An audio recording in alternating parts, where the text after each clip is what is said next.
In the chaos of 1940, when machine guns ruled the battlefield and Europe collapsed under Nazi steel, one British soldier stepped forward carrying a 6-foot medieval longbow. Within just 48 hours, he pulled off the most impossible and unbelievable kills of the entire war. And if you think that sounds insane, wait till you hear the full story. Hit like, subscribe, and let's begin. By the spring of 1940, the British Expeditionary Force in France was collapsing under the weight of Germany's blitzkrieg. Entire regiments were falling back toward the Channel coast, abandoning vehicles, weapons, and supplies as armored divisions tore through French lines with unprecedented speed. Amid the confusion along roads choked with retreating soldiers, one officer stood out more than any other. His name was John Malcolm Thorpe Fleming Churchill, known to history as Mad Jack. His reputation had begun forming long before the retreat. Churchill carried equipment that no modern unit expected to see on a battlefield: a Scottish broadsword, a set of bagpipes, and, most unbelievably, a 6-foot English longbow with barbed arrows. These were not props or symbolic heirlooms. He trained with them, traveled with them, and insisted on bringing them into combat. To many of the officers around him, it was a sign of eccentricity. To some, it bordered on instability. In an army built on regulation and standardization, Churchill's approach looked like a rejection of the entire military order. But despite the jokes whispered behind his back, he was not inexperienced. Churchill had graduated from Sandhurst, served in Burma, and represented Britain in the 1939 World Archery Championships in Oslo, where he placed 26th. His ability with a longbow was not an affectation, it was a documented skill, practiced thousands of times. And when the Wehrmacht swept across France in May 1940, he carried that bow as confidently as any rifleman carried his Lee Enfield. The chaos around him only sharpened the contrast. Units were withdrawing in disorder. Some soldiers discarded rifles to run faster. Columns burned classified material before retreating. Reports describe fields littered with abandoned equipment as British and French positions collapsed one after another. Yet Churchill moved through this landscape with a calm that many found unnerving. Where others tightened their grips on modern weapons, he adjusted the strap of a medieval sword. Where others scanned the sky for Stukas, he examined the curve of a longbow he had tuned by hand. It was not insanity. It was a philosophy. Churchill believed that shock, surprise, and psychological pressure were as decisive as bullets. He had studied military history extensively and understood that modern warfare was not only a contest of firepower, but of nerve. A silent arrow in the fog or a sword-wielding officer leading from the front could unbalance an enemy trained to expect predictable, conventional threats. That belief would be tested as the retreat tightened around the village of Lepinette near Dunkirk. German patrols were closing in, pushing relentlessly toward the shrinking perimeter. Churchill's company had suffered casualties for 3 consecutive days. Ammunition was running low. Morale across the region had fractured under the German advance. In this setting, Churchill positioned himself behind a stone wall with his longbow at his side, watching a patrol of German infantry advance through the morning mist. There is no embellishment in the record. Churchill readied his longbow exactly as he had done in competitions. The moment encapsulated his entire approach to war, rooted in precision, discipline, and an unwavering belief that unconventional methods still had a place in a modern battlefield. The shot he prepared to take would become one of the most unusual and historically documented actions of the entire Second World War. When John Churchill crouched behind that wall in May 1940, he was not facing an isolated skirmish. He was standing in the middle of the most rapid military collapse Western Europe had seen since the fall of Napoleon. To understand the scale of what surrounded him, it is necessary to step back to the beginning of the World War that had unfolded with a speed and ferocity no British planner fully anticipated. Germany had invaded Poland on the 1st of September 1939, launching the world into conflict. But the fighting there lasted only 36 days. The Wehrmacht's new doctrine, Blitzkrieg, a coordinated assault of tanks, mechanized infantry, and dive bombers, smashed Polish defenses before Britain and France could mount any meaningful support. By early October, Poland had been erased from the map, divided between Nazi Germany and the Soviet Union. The speed of that victory shocked Europe, but many in London and Paris believed France's defensive network, the Maginot Line, would withstand a similar attack. That illusion collapsed in May 1940, when German forces bypassed those fortifications entirely, pushing their armored columns through the Ardennes terrain. Allied commanders had mistakenly considered impassable to tanks. Within days, German panzer divisions had burst through the French lines and were driving west with extraordinary momentum.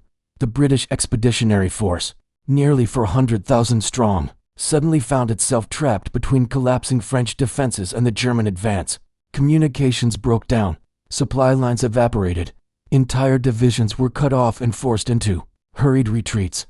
What had begun as a coordinated Allied campaign dissolved into a scramble for survival.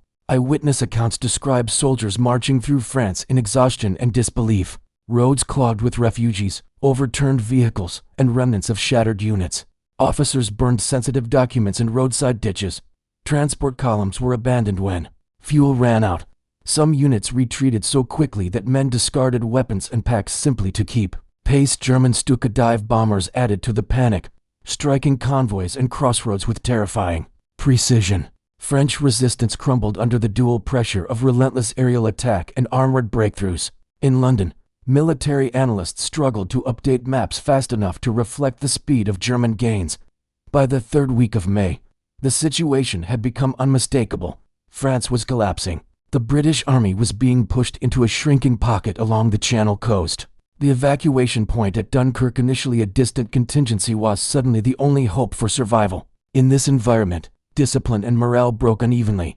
Many soldiers fought with determination, others fled in disarray. Units that had trained for orderly maneuvers in peacetime now found themselves scattered, hungry, and cut off from command. The chaos was not a reflection of cowardice, but of a system collapsing under an enemy that moved faster and struck harder than anything the world had seen. It was into this landscape that Jack Churchill advanced, carrying weapons that seemed to belong to another century. His calmness stood out precisely because so few others could maintain it. While British troops scrambled to reach the coast, Churchill continued to lead patrols, stage ambushes, and harass advancing German units. His presence, a longbow slung across his back, a broadsword at his hip, seemed almost surreal against the backdrop of burning vehicles and the echo of artillery. His behavior did not stem from ignorance of the danger. He understood the strategic situation clearly, but unlike many around him, Churchill saw chaos not as a signal to retreat, but as an environment where unconventional tactics could thrive. When armies collapse, predictability disappears, and when predictability disappears, so do the assumptions enemy forces rely upon. This mindset separated him from the masses of soldiers streaming toward Dunkirk. They were fighting to reach safety. He was still fighting the enemy. As the German encirclement tightened, villages and farm roads turned into battlefields where isolated British companies made desperate stands. It was during one of these final holding actions, near the village of Lepinette, that Churchill positioned himself for the moment that would make him a legend. The world around him was falling apart, armies retreating, nations collapsing, and thousands trying to escape with their lives. Yet amid that implosion, one man prepared to make a kill with a weapon last used in European warfare centuries earlier. The stage was set for one of the most extraordinary actions of the entire Second World War. On the morning of the 27th of May 1940, the fields around the French village of Lepinette were wrapped in a pale, drifting mist. The German advance had pushed hard through the region overnight. Patrols were moving fast, probing farm lanes and hedgerows as they tightened the noose around the retreating British forces. In that quiet, uncertain light, John Jack Churchill positioned himself behind a low stone wall with a weapon no German soldier expected to encounter, a traditional English longbow. Eyewitness accounts describe the conditions as tense and silent, broken only by distant engines and the scattered crack of rifle fire from collapsing positions further west. Churchill's company had been fighting for days with heavy casualties. Ammunition had dwindled. Communications were unreliable. Units were withdrawing toward Dunkirk in whatever small groups could still maneuver. But Churchill had not withdrawn. He had moved forward to cover the retreat, watching the approaches into the village for any sign of German patrols. The longbow he carried was not ceremonial. It was a 6-foot yew bow, similar in design to the weapons used by English archers centuries earlier. Its draw weight, about 70 pounds, required strength, repetition, and discipline to master. Churchill had developed that strength through years of practice and competitive shooting, culminating in his appearance at the 1939 World Archery Championships in Norway. The advantage of such a weapon in this moment was its silence. Unlike a rifle shot, which could expose a position instantly, an arrow could kill without alerting anyone beyond its immediate target. As the mist began to thin, Churchill spotted movement 5 German soldiers advancing cautiously along a hedgerow roughly 30 yards away. The leader moved carefully, scanning windows and doorways with the behavior of a man who had likely fought through Poland and knew how to anticipate danger. His attention stayed fixed on the conventional threats: rifles, machine guns, grenades. He did not look for a longbow. None of them did. Churchill raised the weapon in a practiced motion. He drew the string back to his ear, the anchor point he had used thousands of times. The bow creaked under the tension. The arrow, tipped with a broadhead point, was capable of penetrating deep into a human torso at that distance. There is no recorded hesitation. Churchill had made similar shots hundreds of times at targets. This was the first with a human being at the other end, but his discipline was the same. He released. The arrow left the bow in near silence, cutting through the mist with a speed and directness that rifles of the era could not match at close range. Accounts from the men present describe it as a clean, devastating hit. The German sergeant collapsed instantly as the shaft buried itself in his chest. It was the first confirmed longbow kill in a European war since the 17th century, and the only documented longbow kill of the entire Second World War. The effect on the remaining Germans was immediate. They had trained to respond to gunfire, locate the muzzle flash, take cover, return fire. But there was no gunshot, no sound, no indication of where the attack had come from. For a moment, the patrol froze, confused by a method of attack entirely outside their experience. Modern historians emphasize this psychological disruption. Blitzkrieg doctrine depended on momentum, speed, aggression, advancing rapidly through enemy disorganization. But here, for the first time in their campaign, a German unit was struck by a weapon that belonged more to medieval chronicles than to 20th century warfare. Churchill used the moment. The ambush continued with rifle fire from his company, but the opening shot, silent, precise, and historically anachronistic, was what defined it. British forces delayed the German patrol long enough to preserve their own withdrawal route toward Dunkirk. For Churchill personally, this kill marked a turning point. Not because of the number many soldiers claimed far more in the course of the war, but because of what it represented. A lifetime of training with traditional weapons had intersected with one of the most mechanized wars in history, and for a moment, the older method had proven not only viable but effective in combat. It was also a demonstration of his broader philosophy. Churchill believed deeply that warfare was about psychology as much as firepower. A silent arrow, an unexpected tactic, or the sight of a broadsword in the chaos of battle could produce hesitation, sometimes only seconds. But seconds that mattered. In this case, those seconds helped save British soldiers retreating toward the beaches. The action at Lepinette did not alter the course of the campaign.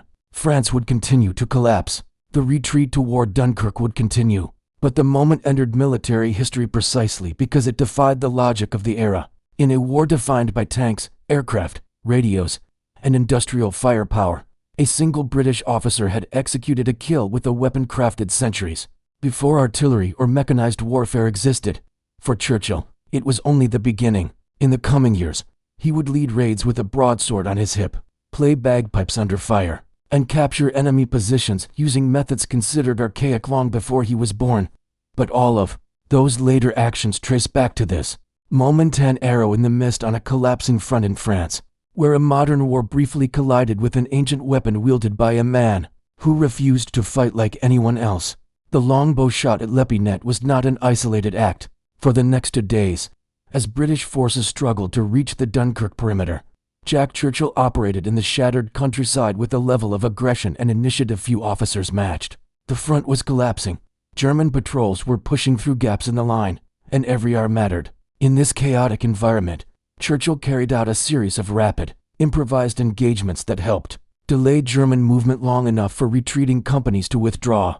The first encounter after the longbow kill came only hours later. German infantry had begun probing the hedgerows south of the village, attempting to secure the road network leading toward the beaches. Churchill positioned a small group of men behind a bend where a narrow farm track met a drainage ditch. He used silence as a weapon, waiting until the patrol was only meters away before giving the signal. The ambush was brief, controlled, and devastating. Rifle volleys struck the leading elements, forcing the rest to retreat in confusion. It bought time the British desperately needed. Through the night, Churchill moved along the defensive line, identifying points where German reconnaissance units might break through. At one ruined barn, he led a flanking maneuver that allowed his men to fire onto a patrol without exposing themselves. At another choke point, a sunken road boxed in by ancient stone walls, he used terrain mastery to predict the German route. When the patrol appeared, Churchill's men struck from above the embankment, exploiting elevation and concealment. Each of these engagements pushed the Germans back just far enough to preserve the retreat corridor. What made these actions stand out was not the scale but the tempo. While many British units were exhausted, disoriented, or scattered, Churchill maintained a relentless pace. He moved position to position, refusing to let fatigue or uncertainty erode initiative. The Germans were advancing in small, aggressive patrols typical of blitzkrieg doctrine, expecting disorganized resistance. Instead, they encountered rapid, deliberate attacks from an officer who used the environment with surgical precision. Psychology remained one of his most effective tools. Reports from his men describe how Churchill often appeared calm, even energized during these ambushes. His willingness to advance alone to scout terrain or check the enemy's approach unsettled both sides. To the Germans, such boldness could signal a larger force lying in wait. To his own soldiers, it reinforced the sense that they were still capable of resisting, even as the wider campaign unraveled around them. By the second day, the British line had contracted sharply toward Dunkirk. German units were attempting to cut off the final escape routes. Churchill led one of his most critical actions near a cluster of farmhouses overlooking a narrow causeway. Intelligence indicated that German scouts were preparing to seize the road junction. If they succeeded, hundreds of British soldiers retreating from nearby villages would be encircled. Churchill directed his men into concealed firing positions and personally advanced to observe the enemy's movement. When the German patrol entered the open ground near the farm, Churchill initiated the attack with precise rifle fire rather than the bow speed and firepower now mattered more than silence. The engagement became a close-quarters fight as German reinforcements arrived. Churchill coordinated his men through shouted commands, repositioning them to maintain overlapping fields of fire. The Germans withdrew under pressure, and the causeway remained open long enough for British forces to pass through. Each of these clashes, small, violent, and executed under extreme stress, formed the pattern of Churchill's 48-hour fight. They did not change the outcome in France. They did not stop the German advance. But strategically, they mattered. They preserved withdrawal routes, disrupted reconnaissance, and slowed German units at a moment when minutes could determine the survival of entire companies. For Churchill, these actions were not a break from his philosophy, but the fullest expression of it. Silence when it mattered, ambush when terrain allowed it, audacity when psychology offered an opening. He understood that in a collapsing front, the enemy's certainty was as fragile as anyone's. By striking quickly, unpredictably, and from unexpected angles, he created hesitation, small gaps in momentum that the retreating British used to escape. By the end of those 2 days, Churchill's role in the retreat was cemented. He had done what he always believed warfare demanded: act decisively when others could not. And though the longbow shot is the moment most remembered, it was this relentless series of engagements that truly defined his legend on the road to Dunkirk.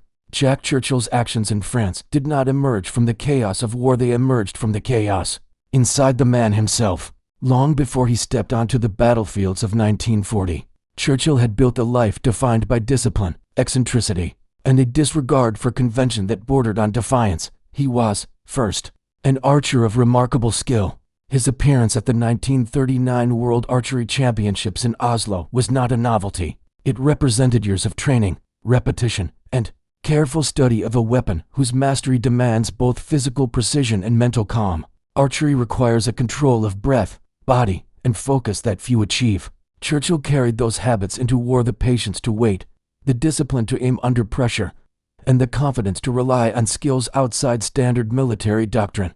But Churchill was not only an archer. He was a sword fighter, a man who trained with the Scottish broadsword long after it had vanished from modern military use. The sword he carried into battle was a traditional basket-hilted claymore, the same style wielded by Highland regiments in the centuries before him. He was not reenacting history. He was continuing a tradition that he believed still held psychological value. A rifleman was expected. A sword-wielding officer charging forward was not. Then there were the bagpipes, which he taught himself to play during his earlier service in Burma. To his superiors, the instrument seemed like another eccentricity. To Churchill, It was a tool of morale and instrument that had accompanied Highland soldiers into battle for generations. In a modern war dominated by machinery, the sound of the pipes could cut through the noise with a force that resonated far beyond music. He used them not for theatrics, but because he believed sound itself could influence the mind of both friend and enemy. These skills came from a man who lived restlessly. After graduating from Sandhurst and serving with the Manchester Regiment, Churchill left the army in the mid-1930s because he found peacetime soldiering monotonous. He worked as a newspaper editor in Kenya, appeared as an archer in the film The Thief of Baghdad, and spent years traveling by motorcycle across India and Burma, at one point crashing into a water buffalo on a remote road. His life away from the military was marked by movement, adventure, and a refusal to settle into routine. War, for Churchill, was not a tragedy he reluctantly endured. It was a state of existence where every strange, improvised, or unconventional part of his personality suddenly made sense. The battlefield rewarded initiative, boldness, and unpredictability, traits that had set him apart in civilian life. His humor reflected that mindset. He once remarked that any officer going into battle without his sword was improperly dressed. It was not bravado. It was a sincere belief that style and confidence mattered in combat. He understood the psychological impact of unpredictability, how a silent arrow or the sudden appearance of a broadsword could produce hesitation in an enemy trained only for modern threats. Churchill's identity, archer, swordsman, piper, adventurer, was not separate from his battlefield success. It was his battlefield success. When the world descended into mechanized warfare, he brought a philosophy shaped by older, more personal forms of combat. And in the chaos of France, Norway, and later Italy, that philosophy proved unexpectedly powerful. He was, in every sense, a soldier built for chaos, and the war that terrified millions became the one environment perfectly suited to the way he chose to fight. The sight of Jack Churchill stepping onto a 20th century battlefield with a longbow and a Scottish broadsword appeared, at first glance, almost absurd. Europe was witnessing warfare on an industrial scale. Tanks, motorized infantry, Stuka dive bombers, and automatic weapons like the MG-34 and MG-42 machine guns capable of firing over 1,000 rounds per minute. Against this backdrop, Churchill's medieval arsenal seemed hopelessly mismatched. Yet his tactics worked not because the weapons were superior, but because the circumstances and psychology of the battlefield allowed them to be effective in ways that defied conventional logic. The longbow was silent, accurate, and lethal at short ranges. It could kill without exposing a firing position. German units trained to respond instantly to rifle fire suddenly found themselves facing a threat with no muzzle flash, no sound, and no clear origin. The moment of confusion, created by an arrow and object no German soldier expected to see, provided the opening Churchill's men needed to strike. The broadsword served a different purpose. Churchill never claimed it outperformed modern weapons. He understood its limitations, but he also understood something older armies had long relied upon. Fear is a force multiplier. When a sword-wielding officer charged toward a fortified position, it disrupted expectations. Soldiers conditioned to fight a predictable, modern enemy now faced a figure that looked and behaved utterly outside their training. Churchill used the sword not as a primary weapon, but as a psychological tool. It signaled aggression, confidence, and a willingness to engage at close quarters. There were historical precedents for this approach. Ancient and medieval armies often used shock and noise war cries, drums, horns to destabilize the enemy before physical combat began. Even in modern warfare, elite units such as Gurkhas, Ottoman Janissaries, and Soviet scouts employed blades during close quarters fighting because of their effect on morale. The weapon itself was less important than the reaction it provoked. German reports from the Norwegian raid at Vigsy in 1941, where Churchill famously played bagpipes during the assault, reflect genuine confusion among defenders. They had trained extensively for British commando tactics, but not for an officer who marched toward them playing traditional Highland music.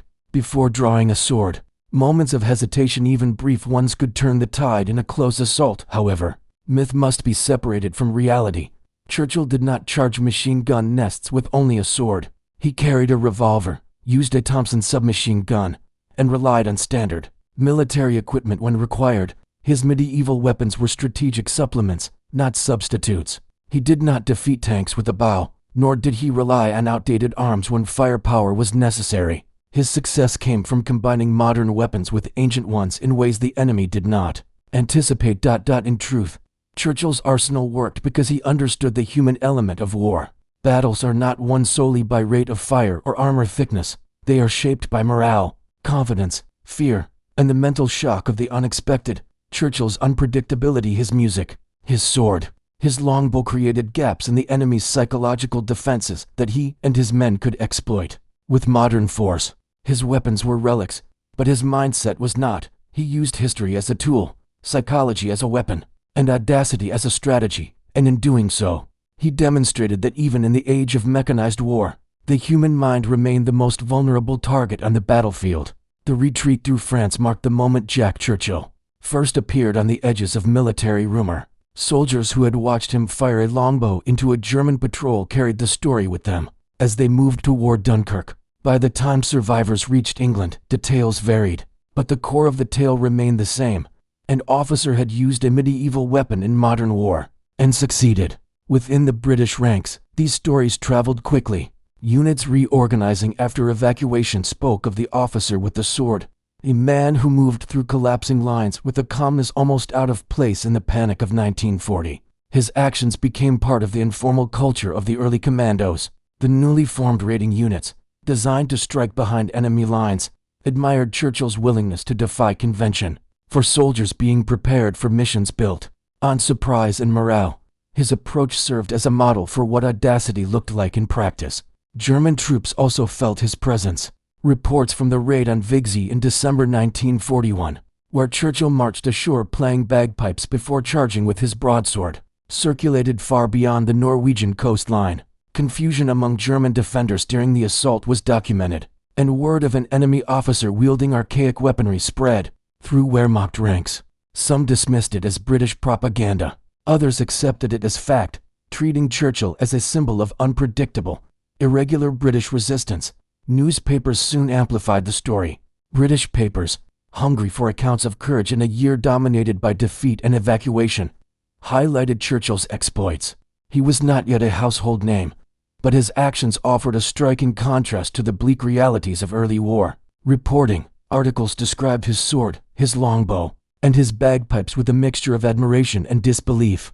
In wartime Britain, where morale was a strategic necessity, these accounts helped shape a narrative that the British soldier remained fearless even in the darkest circumstances.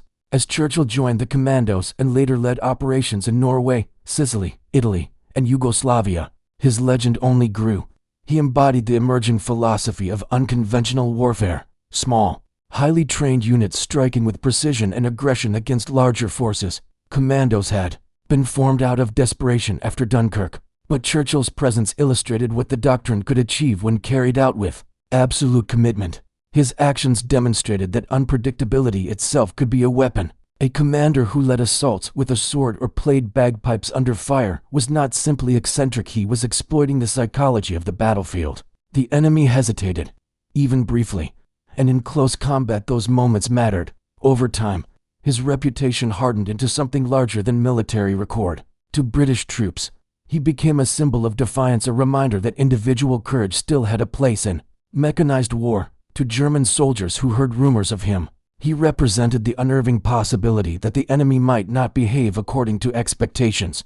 And in the press, he grew into a figure who combined humor, audacity, and lethal effectiveness in a way that felt almost mythical. By the midpoint of the war, Jack Churchill had become more than an officer. He was a living symbol of the strange, often contradictory blend of courage and eccentricity that defined Britain's early war spirit. A man who fought with modern weapons, but refused to abandon the tools and traditions of centuries past. He was, in every sense, a legend taking shape in real time.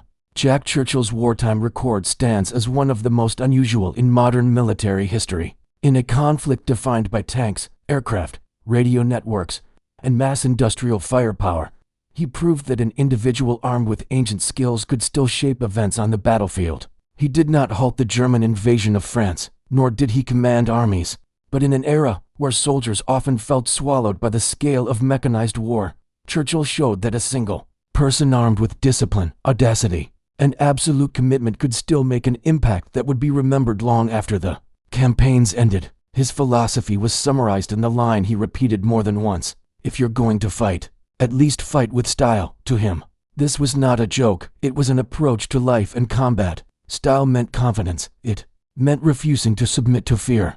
It meant demonstrating to the enemy and to one's own men that courage came in many forms, and that the most powerful weapon on any battlefield was the human mind.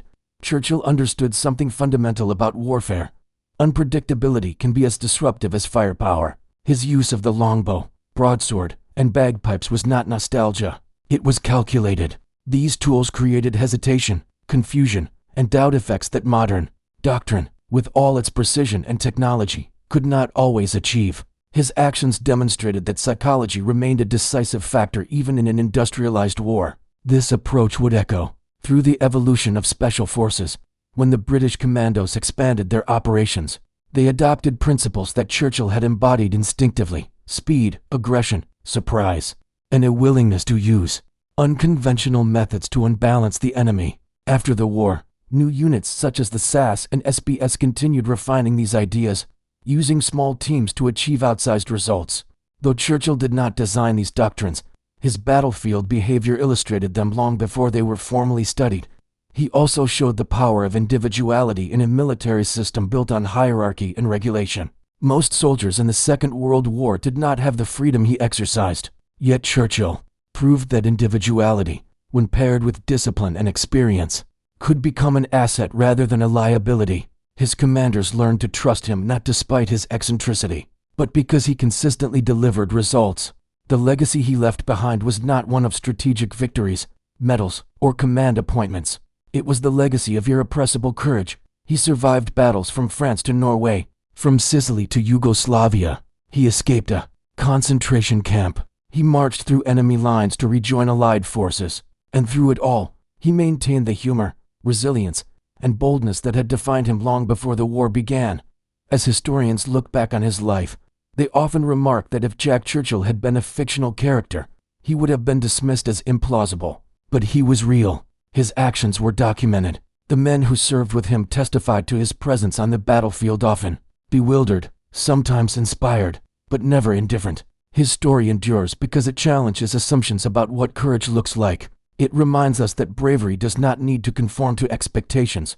It does not need to be reasonable, efficient, or even fully understood. Bravery needs only to exist, to act at the moment when it matters most. Jack Churchill refused to fight like everyone else, and in doing so, he proved that even in the most mechanized war humanity had ever seen, the individual still mattered, not because of the weapons he carried, but because of the conviction with which he carried them.